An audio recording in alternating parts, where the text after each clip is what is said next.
We're going to close off this tutorial by looking at the conclusion. A conclusion is just a way of saying goodbye, closing the conversation, ending this essay. It is easy to underestimate ourselves by thinking that our presence doesn't have any influence on the world. However, we definitely all influence the lives of the people around us one way or another, be it through activism, speeches, or simply living our normal day-to-day lives. That was a brief, perfect, concise opportunity to say goodbye. There was no restating of that evidence. There wasn't a restating of the thesis statement because we don't need that. That was already provided in the introduction. So this is a casual, formal way of saying goodbye to the essay, to the topic itself.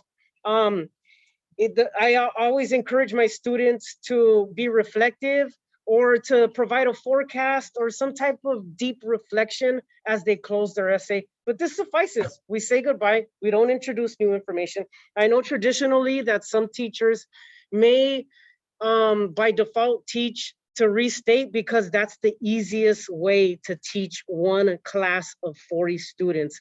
That, however, is not the most effective way to encourage students to be conversationalists, effective speakers. So, and then specifically for the California grading rubrics for the Common Core, if you restate, you will not make it into the advanced tier because it's considered formulaic writing.